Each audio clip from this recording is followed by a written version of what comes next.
ZBC presenter Rutendo was married to the late opposition politician Kishanot Mukwege. ZBC's radio presenter Rutendo's fake brother was arrested Friday and appeared in court on allegations of attempting to extort profit to Piwa Freddy. Mutepi Mosh, 36, was not asked to plead when he appeared before Magistrate Dennis Mangasi, and he was remanded to the 7th December on free bail. Information available also said that Rutendo was married to the late opposition politician Kishanot Mukwege, who passed away on November 17, 2019. Mukwege was the leader of little-known Zimbabwe Development Party and was a presidential candidate for the 2013 Zimbabwean general election. Rutendo's late husband's contribution to the political arena was when in 2013 he approached the Constitutional Court seeking an order to compel Treasury to release funding to all political parties participating in national elections. However, the court said it would have been irresponsible and dangerous for government if all political parties were to be funded from the fiscus. The fake brother allegedly connived with Rutendo to extort money from the prophet and started threatening him as a brother to her. During that time, the ZBC engineer was using a fake name, Tapson Makudi. The Radio Zim presenter, Rutendo, has been arrested on charges of extorting popular Harare preacher Piwa Freddy, with whom she had a relationship. She appeared at the Harare Magistrate Court, before Magistrate Shineshu Matova, who remanded her to December 9 for routine remand. Makudi, 33, who was represented by Tinashe Umbala, was released on $5,000 bail and ordered not to interfere with state witnesses. Allegations are that sometime in 2020 Freddy had a relationship with Makudi. During the relationship, it is alleged that she started threatening to expose their affair if he does not meet her financial and material demands. The court heard that sometime in August 2021, Freddy was summoned by Chief Chikwaka, and upon his arrival at the chief's homestead he was tipped that there were some police officers who wanted to extort him. He made a U-turn and sought to return to Harare, but was stopped by some police officers who were manning a roadblock and was forced to get back to the chief's homestead.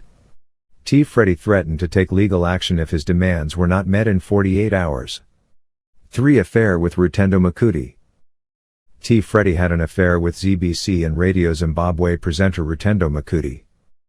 Makudi was arrested in November 2021 on charges of extorting popular Harare preacher Piwa Freddy, with whom she had a relationship. She appeared at the Harare Magistrate Court on November 12, 2021 before Magistrate Shineshu Matova, who remanded her to December 9 for routine remand. Makudi, who was represented by Tinashe Umbala, was released on $5,000 bail and ordered not to interfere with state witnesses. Makudi and Freddy had a love affair, and while they were together, she allegedly started threatening him that if he did not meet her financial and material demands, she would expose the affair to the public. In August 2021, Freddy was summoned by Chief Chikwaka to his homestead, but after he was tipped off that there might be some police officers who wanted to extort money from him, he then left without entering the chiefly homestead.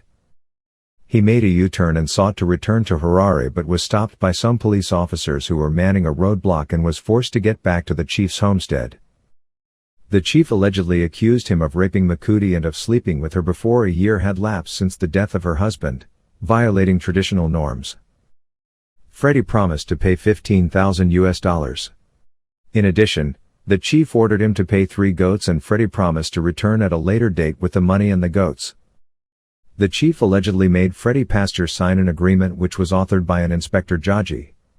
Upon their return to Harare, Makudi told Freddy to hand over the $15,000 to her personally, since she is the one who was aggrieved. He handed over a Mercedes-Benz E250 valued at $15,000. It is alleged after some days, Makudi started threatening Freddy again, saying his secretary Nalan Mundaro had insulted her, so she wanted compensation of $20,000. On November 11, 2021, Makudi's brother demanded that he pays up the $20,000 and that he signs an acknowledgement that he had raped her, failure which would result in him exposing their affair. Freddy reported the matter to the police. Makudi was arrested after she was lured to meet with Freddy purportedly to discuss the payment of the $20,000. The $15,000 was recovered. 10-11 Rape allegations. In November 2021, the Zimbabwe Republic Police opened a rape investigation after a woman claimed she was raped by Freddy. The woman alleged that Tepewa Freddie forced himself on her several occasions after her husband died in 2019. The alleged victim, who made a police report on November 13, 2021, told investigators she delayed reporting the attacks which began in 2020 out of fear of Freddie, a man of means who has a large following. An internal police memo seen by Zim Live said the woman has been referred to Pereira Nyatwa Hospital for a medical examination, with Freddie expected to be picked up for questioning. The woman told police that sometime in November 2019, her husband fell ill and she sought spiritual assistance from Freddie. After prayers, the man's health did not improve. Freddie invited the complainant to his workplace and gave her $2,500 to ferry her husband to Karanda Hospital for medical attention.